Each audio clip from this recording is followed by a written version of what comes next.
I'm so thankful I get to use Windows 10 in education with my students. What started as an amazing platform for learning has only gotten better. Not only does it bring innovative tools to the hands of students, but setting up and managing Windows 10 devices in a school system is easier than ever. In this course, Brett and I will show you how we see the features in Windows 10 helping students achieve more. That's right, Becky.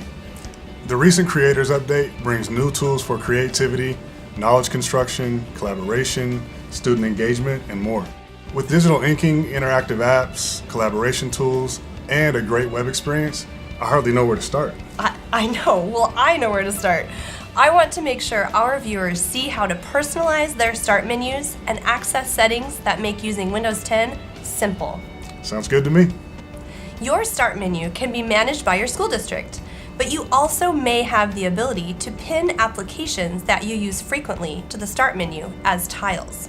Select the Windows icon to open the start menu, or press the Windows key on your keyboard. On the left side, find apps you use often by browsing through this alphabetical list of all installed applications. When you find one you want to save as a tile, drag and drop the app right into the start menu like this. Rearrange the start menu by left-clicking and dragging a tile to the new location.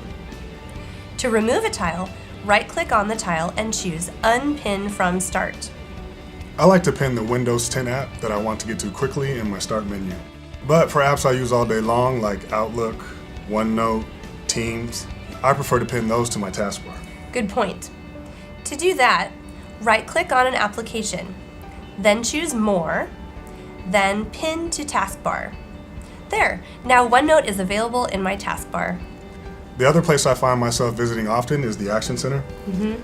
It's just like notifications and quick settings that appear at the top and bottom of my smartphone. In Windows 10, it's located on the far right of the taskbar in the system tray. On a touch-enabled device, swipe in from the right or select Action Center icon in the system tray. Here, I can see incoming notifications and get to settings I use often. What are some of the Action Center settings you use in your classroom? I use the project button to connect to my projector or wireless display. I use quiet hours to silence notifications while I'm sharing my screen with my students. And I use the Bluetooth options to connect to a Bluetooth speaker because I like to stream music while my students are working. And let's not forget Task View. That's probably my favorite Windows 10 productivity feature.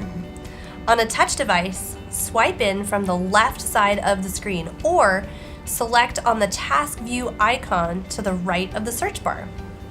Task View helps me see what's open on my device. I can close applications from here, switch to another application, and see live updates from open applications.